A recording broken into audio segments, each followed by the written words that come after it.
Jauh di laut lepas, saat cuacanya cerah, sebuah objek muncul di kaki langit. Semakin dekat, ukurannya semakin besar. Oh, ternyata kapal. Tapi saat kamu melihatnya dari balik teropong, bulu kudukmu seketika meremang. Kapal itu dalam kondisi baik, muatannya juga masih ada di atasnya, tapi kok tidak ada penumpangnya? Cuma terombang-ambing dan hanyut terbawa arus laut. Kejadian ini dialami oleh kapten kapal Alan Austin pada tahun 1881 dan telah membuat ABK-nya ketiban sial. Tahun sebelumnya, tepatnya di bulan Desember, Alan Austin berlayar dari Liverpool menuju New York. Kapal sepanjang 64 meter itu mengangkut banyak penumpang yang ingin mengadu nasib di Amerika Serikat. Kapten A.J. Griffin membawa kapalnya ke arah barat daya agar jarak tempuhnya lebih dekat.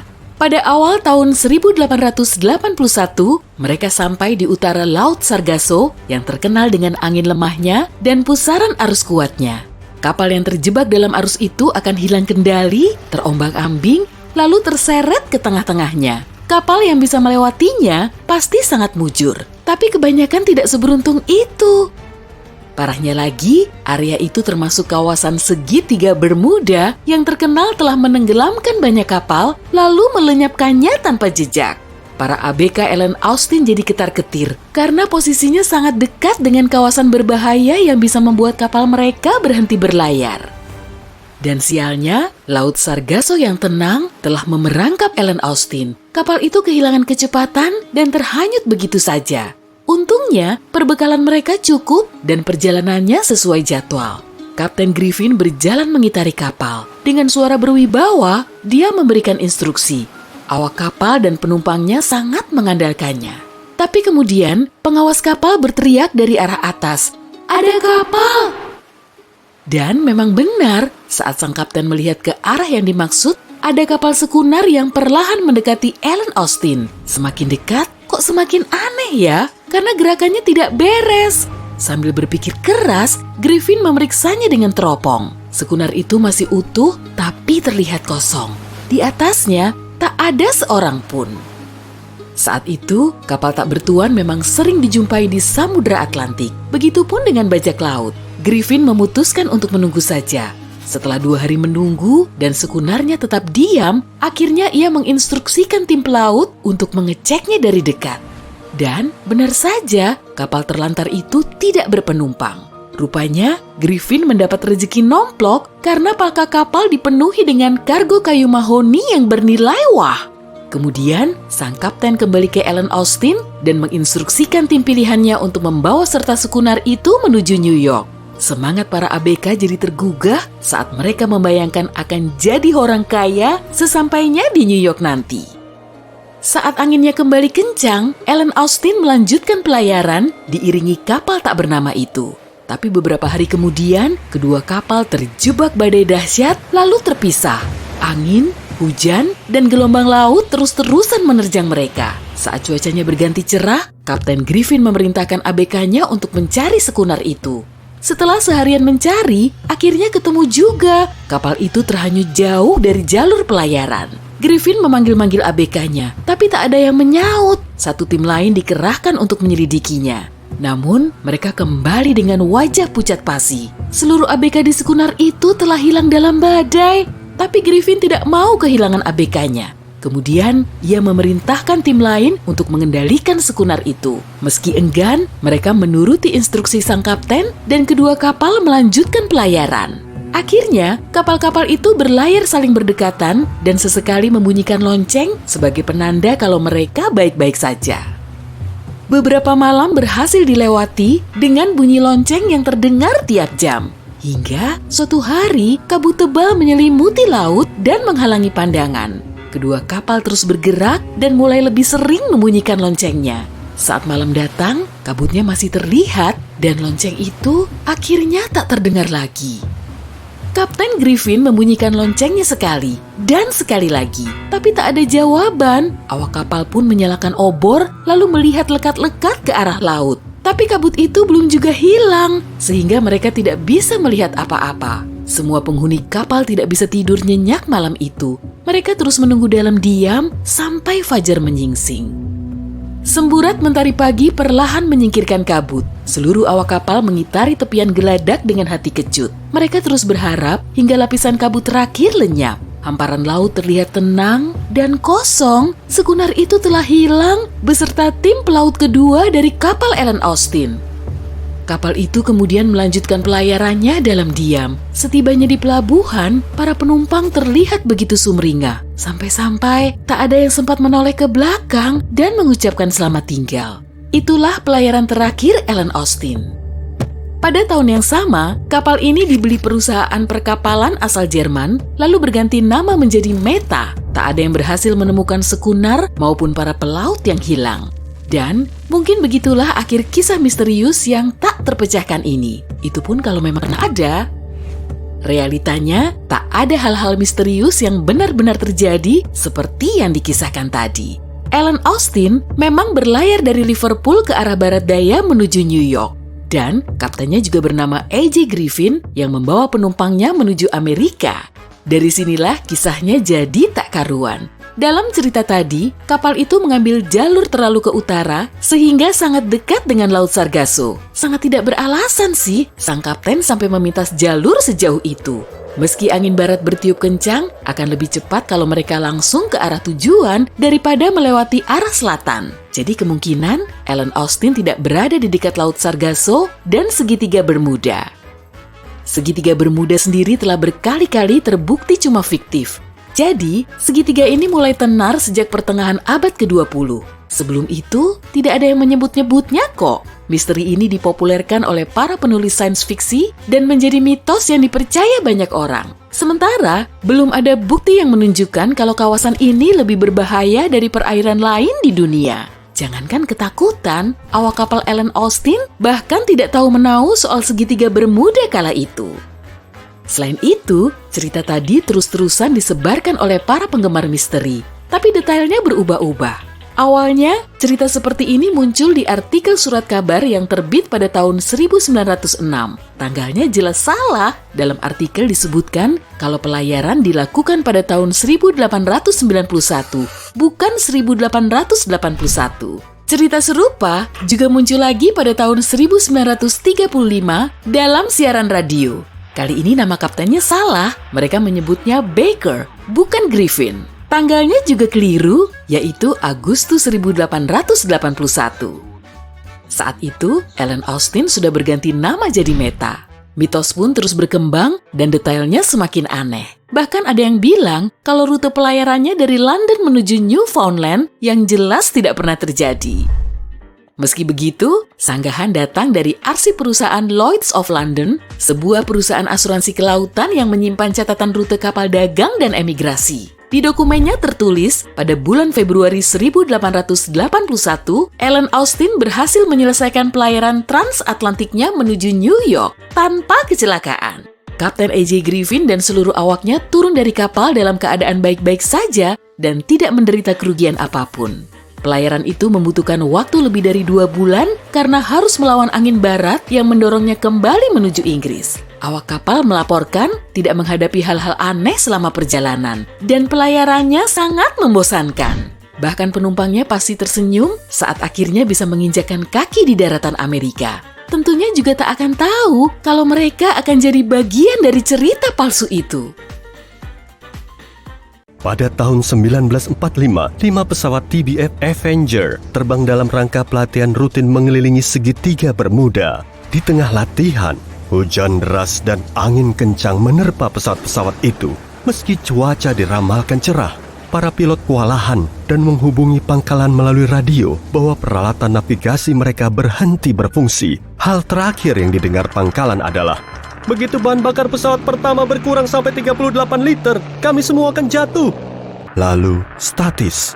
Kelima pesawat dan ke-14 penumpangnya tidak pernah terlihat atau terdengar kabarnya lagi. Dalam pelayaran pertamanya ke dunia baru pada tahun 1492, Christopher Columbus berlayar melewati segitiga Bermuda. Columbus melaporkan bahwa suatu malam saat berada di geladak kapal, dilihatnya cahaya raksasa muncul di kejauhan. Itu tidak menyerupai apapun yang pernah dilihatnya. Columbus melihat kompasnya guna mengetahui arah, tapi kompas menunjukkan arah tidak menentu. Mungkin kamu sudah tahu bahwa segitiga Bermuda tidak muncul di peta dunia manapun. Ini karena lembaga resmi menolak mengakui bahwa area itu memang benar-benar ada. Di bulan Maret 1918, dengan membawa kru sebanyak 306 orang, USS Cyclops meninggalkan Barbados dan pulang menuju Baltimore. Kapal itu melewati segitiga Bermuda dalam perjalanannya dan tidak pernah terlihat lagi. Kapal Cyclops tidak pernah mengeluarkan sinyal bahaya dan lenyap tanpa penjelasan, menjadikannya kapal terbesar yang hilang di segitiga Bermuda. Tak ada bangkai kapal ditemukan. Tak ada yang tahu persis berapa jumlah kapal dan pesawat yang telah lenyap di segitiga Bermuda. Perkiraan kasarnya 50 kapal dan 20 pesawat. Seringnya lenyapnya tanpa penjelasan dan tanpa meninggalkan bangkai. Di tahun 1800, sebuah kapal layar besar bernama USS Pickering berangkat dari Amerika Serikat dalam perjalanan menuju Hindia Barat. Kapal itu berlayar memasuki segitiga Bermuda bersama 90 krunya dan tak pernah terdengar beritanya lagi. Kapal USS Pickering adalah kapal pertama yang telah dikonfirmasi hilang di segitiga Bermuda. Dipercaya kapal itu dihanyutkan badai, tapi karena tidak pernah ditemukan bangkai kapalnya, kita takkan pernah tahu pasti. Drama terkenal William Shakespeare, The Tempest, terinspirasi oleh segitiga Bermuda. Para pelaut pulang ke Inggris dan bercerita tentang perairan berbahaya di dekat Bahama, tempat kapal-kapal lenyap secara misterius. Cerita ini sampai ke sang pujangga dan mengilhami drama terakhirnya tentang sebuah badai di laut yang membawa sebuah kapal ke tanah misterius. Bangkai kapal dalam drama Shakespeare didasarkan pada kapal abad ke-17, Sea Venture. Kapal itu sedang membawa persediaan dari Inggris menuju Virginia ketika dilanda badai raksasa di segitiga Bermuda. Sea Venture dihajar oleh badai itu selama 3 hari dan hampir tidak bisa sampai ke pesisir. Korban selamat kecelakaan itu terdampar di bentangan Bermuda yang terpencil selama 9 bulan. Ketika pesawat TBF Avenger lenyap, diadakan sebuah operasi pencarian besar-besaran. Banyak perahu dan pesawat memeriksa segitiga Bermuda untuk mencari tanda-tanda adanya pesawat. Salah satu perahu pencari adalah perahu air PBM 5 Mariner. Perahu air itu berangkat pukul 7.27 malam dan menyampaikan pesan radio rutin 3 menit kemudian. Lantas, tak pernah terdengar kabarnya lagi. Tak ada jejak yang pernah ditemukan dari perahu air penyelamat maupun 5 pesawat Avenger tersebut. Penyelidikan besar-besaran diluncurkan atas lenyapnya semua kendaraan ini, tapi tidak pernah ada yang ditemukan. Karena segitiga Bermuda bukan tempat yang diakui, tak ada yang tahu lokasi atau luas persisnya. Sebagian orang percaya luasnya meliputi sekitar 1,3 juta kilometer persegi di sekitar kawasan Bermuda. Orang lain percaya segitiga itu seluas 3,9 juta kilometer persegi. Segitiga Bermuda adalah salah satu rute pelayaran yang paling ramai di dunia. Sebagian orang yang skeptis percaya bahwa fakta ini telah menjawab misteri segitiga Bermuda. Secara statistik, makin sibuk suatu kawasan, makin tinggi pula frekuensi kecelakaan dan hilangnya armada di sana. Meski ini masuk akal, bukan frekuensi lenyapnya yang menjadi misteri segitiga Bermuda, melainkan ketiadaan penjelasan atau bangkai kapal yang ditemukan. Segitiga Bermuda adalah tempat titik terdalam di Samudra Atlantik, Milwaukee Deep. Kedalaman maksimal area itu lebih dari 8.200 meter. Ini adalah salah satu titik terdalam di dasar samudra, tapi masih belum mendekati kedalaman 10.700 meternya Palung Mariana. Tapi kedalaman itu mungkin menjelaskan betapa sedikitnya bangkai kapal yang ditemukan. Segitiga Bermuda adalah rumah bagi cuaca yang sangat intens dan tak terduga. Badai terbentuk dengan cepat dan tanpa disangka-sangka, lalu lenyap sesaat kemudian. Ibaratnya, kalau berkedip, kamu akan ketinggalan. Ini menjelaskan kenapa hanya sedikit sinyal bahaya dikirimkan. Para pilot dan pelaut tidak melihat cuaca buruk itu datang. Lagi-lagi di tahun 1800, kapal USS Insurgent berhenti sebentar di pangkalan pantai saat berpatroli sebelum kembali ke laut. Itu adalah terakhir kalinya kapal tersebut terlihat. Badai dahsyat dilaporkan melanda Hindia Barat di sekitar waktu itu. Dipercaya, badai itu begitu kuat sehingga bisa menyebabkan tenggelamnya kapal USS Insurgent dan USS Pickering yang lenyap kira-kira di waktu yang sama. Seperti kapal Pickering, tak ada bangkai kapal insurgent yang ditemukan. Sebuah teori populer menyatakan arus rogue adalah penyebab banyaknya kapal lenyap tersebut. Oleh para ilmuwan, arus ini disebut gelombang badai ekstrim. Arus ini muncul saat beberapa pola cuaca berlainan terjadi bersamaan dan menyebabkan gelombang tak terduga yang mencapai ketinggian 30 meter. Para saksi berkata bahwa gelombang itu mirip dinding air raksasa. Gelombang ini bisa menjelaskan kenapa kapal-kapal cepat tenggelam dan tanpa meninggalkan jejak. Joshua Slocum adalah pelaut yang sangat berbakat. Dialah orang pertama yang berlayar keliling dunia sendirian.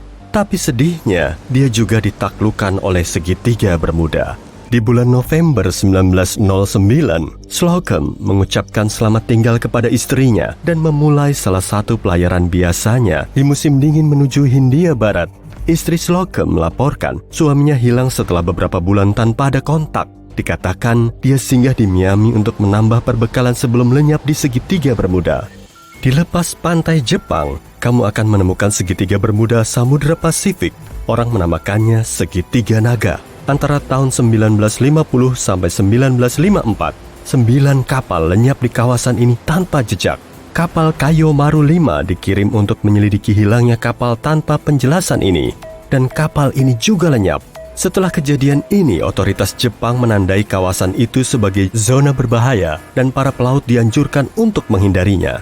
Di dasar laut, organisme yang membusuk melepaskan konsentrasi gas metana tinggi yang terperangkap di bawah air. Gas ini bisa menumpuk lalu, boom, pecah. Gas itu muncul di permukaan dan meletus. Jika sebuah kapal berada di salah satu area pecahnya metana ini, densitas air akan jauh berkurang dan menyebabkan kapal tenggelam dengan cepat tanpa peringatan. Para ilmuwan percaya ini adalah penyebab banyaknya kapal lenyap di segitiga Bermuda. Meski teori ini sangat masuk akal, sepertinya kemungkinannya kecil. Survei Geologi Amerika Serikat telah menyatakan bahwa tidak ada pelepasan gas besar yang terjadi di segitiga Bermuda selama 15.000 tahun terakhir. Pada Juli 2015, 2 remaja lenyap setelah berlayar di lepas pantai Florida. Tujuan kedua remaja itu ke sana masih menjadi misteri. Mereka cuma bilang akan pergi memancing ke orang tua mereka, tapi ke teman-temannya, mereka bilang akan menyeberang ke Kepulauan Bahama. Tak lama setelah mereka berangkat, badai petir bergerak menuju area itu, dan anak-anak itu tak pernah terdengar beritanya lagi. Diadakan pencarian besar-besaran di area seluas 24.000 km, tapi sedihnya tidak ditemukan apa-apa. Setahun kemudian, perahu kedua remaja itu ditemukan di pesisir Bermuda dengan iPhone rusak dan beberapa barang pribadi yang tertinggal di dalamnya. Salah satu teori paling populer dan aneh untuk memecahkan misteri segitiga Bermuda berasal dari Charles Berlitz. Dia bersikeras bahwa segitiga Bermuda adalah tempat kota Atlantis yang hilang. Menurutnya, kapal-kapal yang hilang dan tak berfungsinya peralatan, semuanya disebabkan oleh pancaran energi yang dilepaskan oleh kristal-kristal energi yang menjadi sumber daya di Atlantis. Meski terkesan konyol, teori Berlitz cukup meyakinkan sampai-sampai lebih dari 20 juta orang di seluruh dunia membeli bukunya.